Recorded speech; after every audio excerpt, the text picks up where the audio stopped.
Irmãos, peço aos irmãos que abram as suas Bíblias, por favor, lá em Gênesis.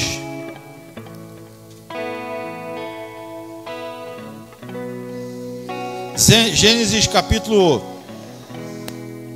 30 de Gênesis, por favor, irmãos. Hoje eu quero falar para os irmãos a respeito da continuidade, a respeito de aliança, da aliança com Deus. Irmãos, é difícil, não é fácil não, mas nós não podemos quebrar mais a aliança. Uma vez concebida essa aliança, uma vez você aceitando em fazer essa aliança, você não pode quebrar mais, irmãos. Compreenda isso. A aliança não se quebra, a aliança é eterna. Muitas lutas vão vir sim, mas o Espírito Santo está aí ao vivo e a cores vivo para nos fortalecer. Não permita que o diabo venha destruir a tua vida, como tem feito em muitas vidas. E o pior, a maioria dessas pessoas que lutam contra a obra de Deus foram pessoas que um dia estiveram na presença do Senhor e hoje estão no mundo querendo destruir a obra de Deus. Amém? Lá no capítulo 30 de Gênesis, no verso 25, irmãos. 30 de Gênesis, capítulo 30, verso 25, diz assim: o acordo com Labão. E aconteceu que, como Raquel deu à luz a José, disse Jacó a Labão: deixa-me ir de volta ao meu lugar e à minha terra. Dá-me as minhas mulheres e os meus filhos, pelas quais te tenho servido, e ir-me-ei, pois tu sabes o serviço que tenho feito. Então lhe disse Labão: se agora tenho achado graça em teus olhos, fica comigo. Tenho experimentado que o Senhor me abençoou por amor de ti. E disse mais: determina-me o teu salário, que darei para você. Então lhe disse: tu sabes como te tenho servido e como cresceu o teu gado comigo. Isso Jacó falando para o sogro, para Labão, porque o pouco que tinha antes de mim tem aumentado em grande número, e o Senhor te tem abençoado por meu trabalho. Agora, pois, quando hei de trabalhar também por minha casa?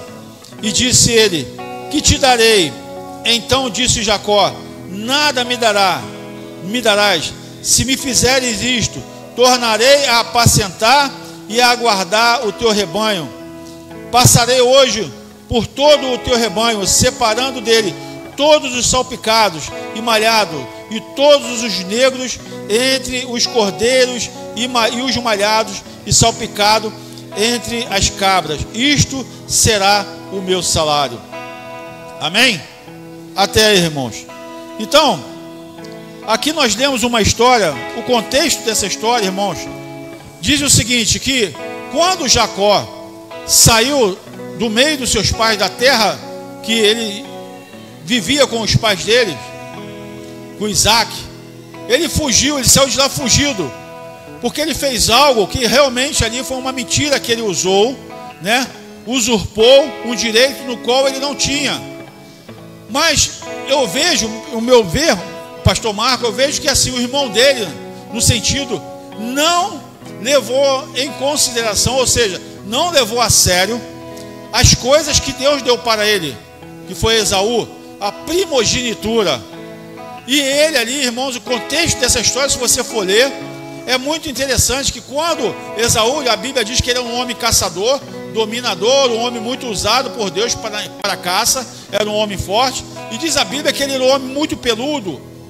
E ali, irmão, chegou uma ocasião que ele chegou com muita fome, e Jacó estava fazendo um guisado, um ensopado de carne com lentilhas, e ele falou: me dê um pouco dessa lentilha, senão eu não morrerei, senão eu vou morrer.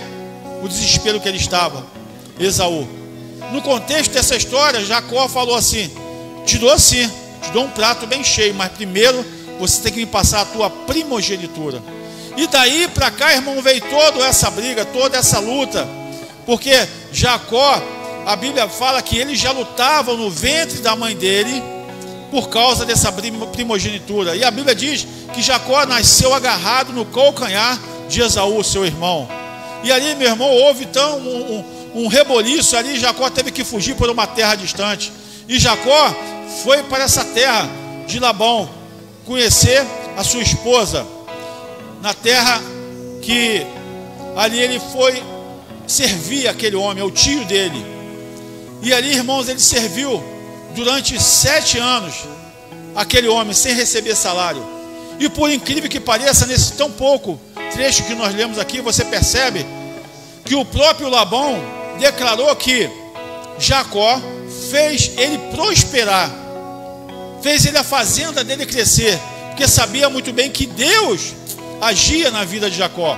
E por causa disso, Jacó fez com que toda aquela terra no qual ele estava prosperasse. A fazenda de Labão prosperou de forma grandiosa, e o próprio Labão reconheceu isso.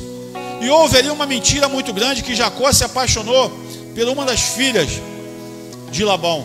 E Labão, irmãos, para encurtar a história, Labão ele pegou e enganou a Jacó. No dia de núpcias, no dia da lua de mel, o Labão pegou e deu a filha mais velha para se relacionar com Jacó. E Jacó, ao amanhecer, acordou e viu que não era a filha que ele amava, a moça que ele tinha desposado. Foi a Lia, ou Leia, né, que diz aí na Bíblia de vocês. De repente é diferente aqui a respeito do contexto de uma para a outra. E ali Labão falou: Jacó, aqui na nossa terra, a primeira a se casar aqui é a mais velha, então recebe essa aí, depois eu te dou a outra. E passou-se uma semana depois, ele tomou a outra mulher e ali se casou. Mas para isso, irmãos, compreenda isso, Jacó teve que trabalhar mais 7 anos para Labão de graça. E aí ele fez esse acordo: eu não quero salário, eu quero que você me dê as ovelhas manchadas, salpicadas, pretas, as negras, todas essas ovelhas que não tem pureza, você me dá, eu quero elas.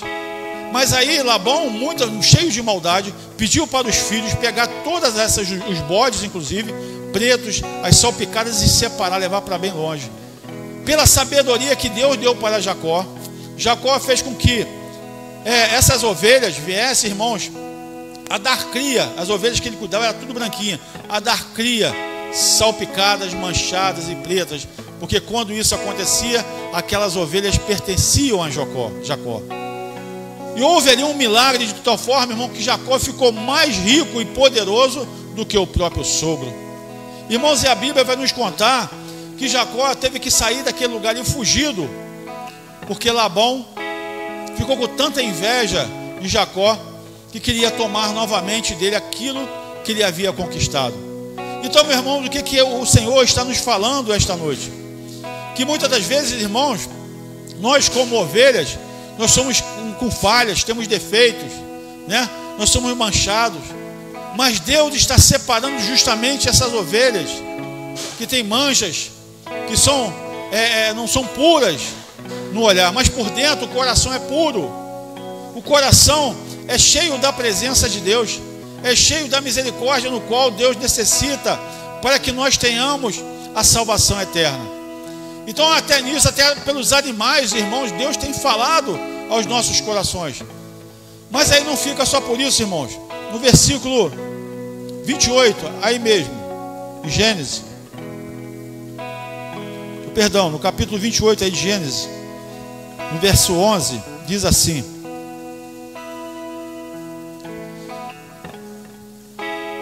e chegou a um lugar, 28:11, e chegou a um lugar onde passou a noite, porque já o sol era posto, e tomou uma das pedras daquele lugar, e o pôs por seu travesseiro, e deitou-se naquele lugar.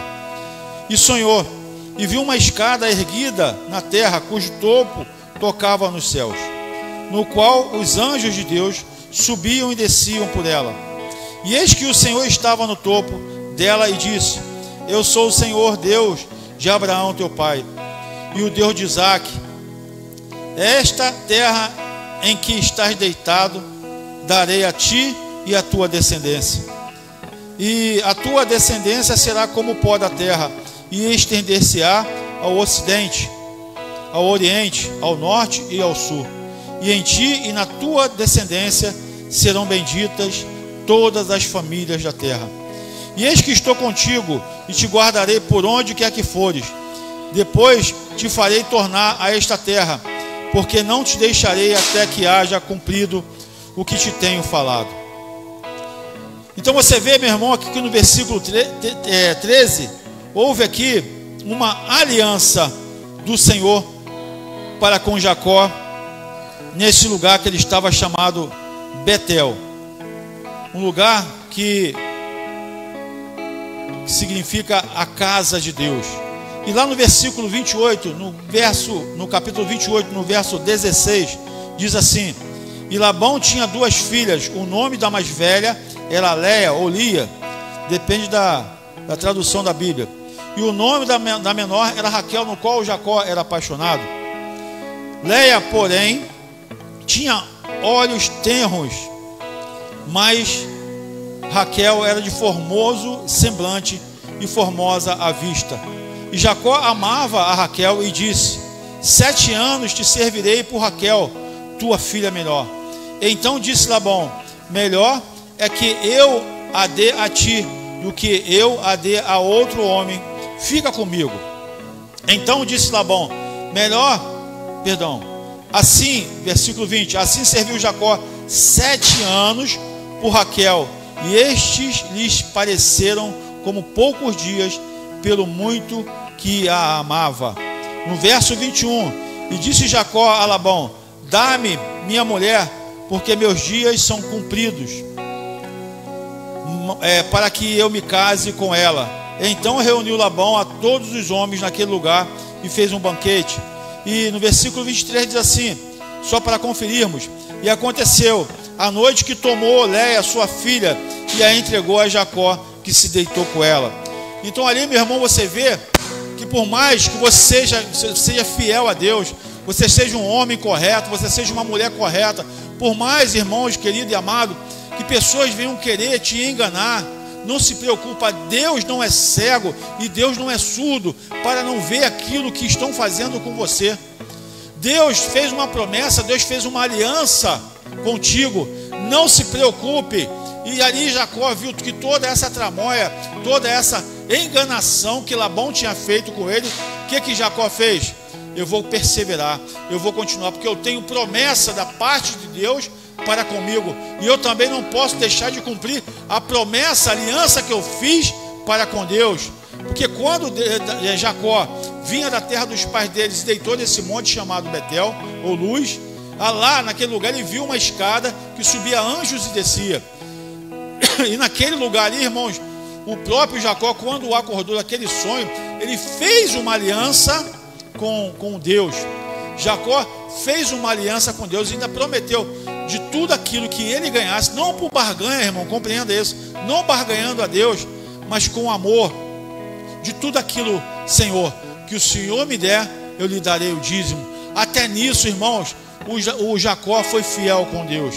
Então por que eu estou falando isso? Que quando você faz uma aliança com Deus, quando você faz não um acordo, mas quando você faz um voto com Deus, você não pode quebrar.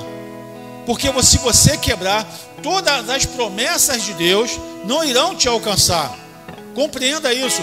Se hoje nós sabemos muito bem que é blasfêmia para tudo quanto é lado, né? São coisas terríveis que a gente vê na igreja a respeito de dízimo. Mas ali foi uma aliança, foi uma promessa que Jacó fez com Deus. Foi um voto que Jacó fez com Deus.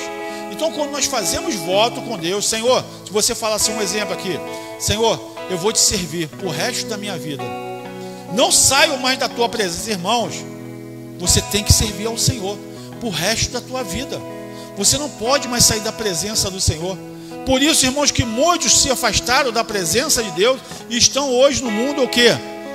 A comer sujeira, a comer lavagem nesse mundo, a se alimentar das imundícies desse mundo. Me veio aqui agora, meu irmão,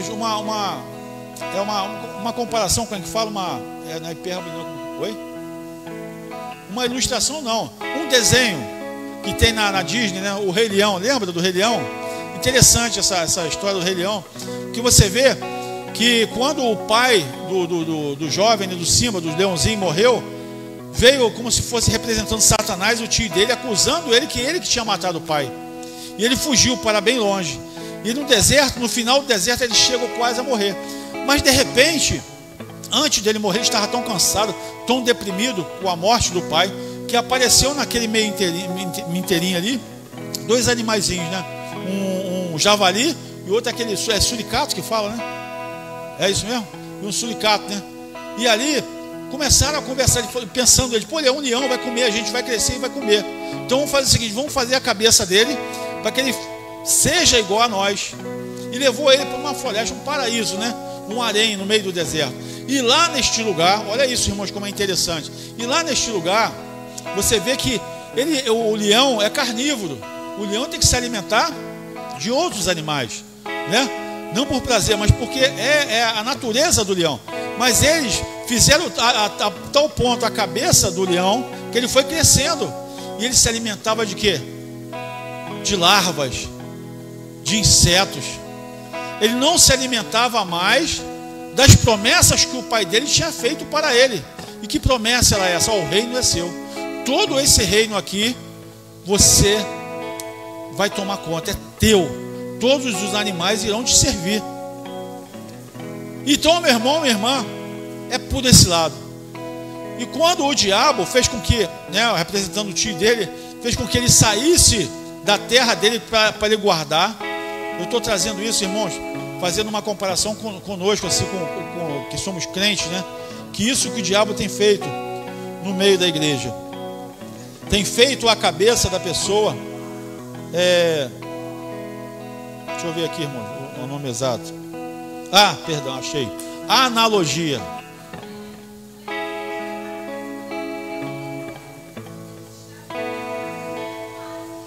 Amém. Eu sei, eu não vou contar a história toda aqui, eu sou pessoa, eu só estou dando aqui fazendo uma analogia. Presta atenção, só uma analogia para a gente entender o que o diabo faz com o crente. O diabo, ele faz o que? Deus, analisa bem. Tem até um louvor, né? Que nós somos o reflexo, né? Não tem um louvor que diz assim, nós somos reflexos de Deus, né? O espelho, alguma coisa assim, não tem um louvor? Até esqueci o nome, não tem? Isso, você é o espelho, né? Que reflete a imagem do Senhor. Então, o diabo, ele quer tirar esse reflexo que há em nós. Então, você vê, o crente, ele tem todo um reino para herdar da parte de Deus. E o que o diabo faz? Ele faz de tudo para que o crente saia da presença de Deus e leve ele para um oásis, né? Ou um lugar que tenha tudo do bom e do melhor, para ele se alimentar de quê? De larvas. Para ele se alimentar o quê? De insetos. Não se alimentar dos manjares que só Deus pode dar. Eu só estou trazendo essa analogia aqui para a gente ter um entendimento, irmãos. É muito importante. Aí você vê que no meio disso tudo tem até um feiticeiro que é um macaco. Quero trazer que vocês recordar que é interessante essa história. Que ele descobre que o leão está vivo e vai lá atrás dele. E chega lá, teu pai não morreu, teu pai está vivo. Eu assisti esse desenho, muito bom. E ele está vivo. E ele, onde é que ele está vivo? Ele vem comigo, vem atrás de mim, correu com ele. Agora chegou, tinha um reflexo, um lago. Falou, olha, ele está aqui. Ele mandou ele olhar. Quando ele olhou, ele viu que ele estava grande, parecendo com o pai dele. E ali ele despertou para aquela realidade, que ele não era comedor de vermes ou de insetos, não. Ele era considerado um rei que tinha fugido, que tinha até morrido. Ele era um rei que Deus estava chamando, que o pai estava chamando ele para tomar conta da terra que estava abandonada. E isso, irmãos, o diabo está fazendo em famílias inteiras, na vida de muitos crentes, tem abandonado uma terra prometida. Sabe onde essa escada que Jacó sonhou? É a igreja. Sabe aonde, o que significa aquela arca que Noé fez? É a igreja. É só através dessa escada que é a casa de Deus, Betel, é a casa de Deus. É só através da escada que nós veremos a Deus, que nós subiremos para Deus. Mas as pessoas hoje em dia preferem se alimentar de quê? De vermes, de insetos. Não querem se sentar na mesa junto com o Rei dos Reis, o Senhor dos Senhores, o Deus dos deuses, o Pai das luzes, o Pai soberano e eterno Deus. As pessoas preferem viver em ilusão, comendo vermes, comendo insetos. Preferem quebrar a aliança com Deus. Amém? Irmãos, quantas são as vezes que quebramos a nossa aliança com Deus? O voto que fizemos um dia com Ele e nos esquecemos que Deus não esquece jamais. E graças a Deus por isso, porque se Deus esquecesse, estaríamos perdidos. É verdade, irmão. Deus é misericordioso. Amém? Não podemos fazer barganha. Se fizermos aliança, temos que cumprir. Lá em Gálatas 6,7 vai falar que de Deus não se zomba, né? Tudo que o homem plantar, ele vai colher. Se você plantar o bom, você vai colher o bem também. Jacó não quebrou a aliança com Deus e prosperou. Física, intelectual e material. Perceberam isso? Física porque ele tinha saúde, né? Ele foi até uma certa idade, ele conheceu o neto dele. Depois você vê que nessa história, você vê que nasceu José. A Raquel, ela era estéril, mas ela deu a luz a José. Depois deu a luz a Benjamim. E através de José, irmão, Deus fez um milagre maravilhoso, que nós conhecemos muito bem, que foi lá no Egito, que viviam próximos. Mas aí nasceu outra história aqui. Mas aí nasceu veio outro rei do Egito e escravizou o povo todo. Mas mesmo assim, através de Jacó, José prosperou naquela terra. E quantas perseguições aquele jovem sofreu para chegar, para guardar a aliança que ele sabia que Abraão, que Isaac, que Jacó, o pai dele, tinha feito. E ele continuou dando continuidade a essa aliança e prosperou de forma grandiosa. Mas aí o povo veio adorar novamente outros deuses. O povo veio novamente aí na ideia do porquinho espinho lá, como é que é, do javali, né? Do diabinho lá, que tem aparência bonitinha, todo fofinho, mas enganou. Então muitas pessoas têm acompanhado amizades que têm enganado pessoas e têm levado essas pessoas para comer vermes nesse mundo, porque o diabo, irmãos, não tem alimento para te dar, não tem bebida para te dar, só tem coisas para te envenenar. O diabo tem comida para te matar. O diabo não quer te dar vida, ele quer tirar a sua vida. O diabo não quer te dar paz, ele quer tirar a sua paz. Porque se você não ficar um dia sequer sem beber uma bebida alcoólica, se você não ficar um dia sequer sem usar uma droga, você não se sente bem. Então você tem que se encher cada dia mais com esses venenos que o diabo dá para você. Mas Jesus, irmãos, ele tem a vida e vida eterna. Ele tem o Espírito Santo para te dar, para você se encher de alegria, para você se encher de esperança, para você se encher da presença de Deus, porque só Jesus tem isso para nos dar. E a aliança dele, irmãos, nós não podemos quebrar, porque só ele, meu irmão, minha irmã, tem o poder para nos dar a coroa da vida, no qual todos aqueles que creem e seguem e fazem e cumprem a aliança, o propósito de Deus, quando chama cada um de vocês, quando você cumpre, Deus vai te dar prosperidade física, intelectual e material. Amém? Então, meu irmão, minha irmã, não esquece disso. Procura. Você que está afastado do caminho do Senhor, eu quero fazer um apelo aqui. Você que está afastado do caminho do Senhor, por qual motivo? Não quero nem saber. Você sabe qual foi. O tempo de reconciliação é agora. Se reconcilie com Deus. Volta correndo para os braços do Senhor. Você vai ter muito mais coisas para prosperar na tua vida. A sua vida vai se tornar longa, irmãos. Você vai ter muito mais felicidade. Você não vai se enganar com coisas, com engodo. Porque o engodo é mentira, não é a verdade, vão te enganar. Não caia na balela de amigos, de amigas, cuidado. Jesus te ama, Ele te chamou para você herdar um reino eterno, irmãos. Não foi para você ficar comendo migalhas, não foi para você ficar comendo insetos, vermes. Não, irmão, foi para te dar uma mesa cheia de manjares que só Deus tem para nos dar. Amém? Então, meu irmão, minha irmã, fica com essa palavra. Eu quero encerrar.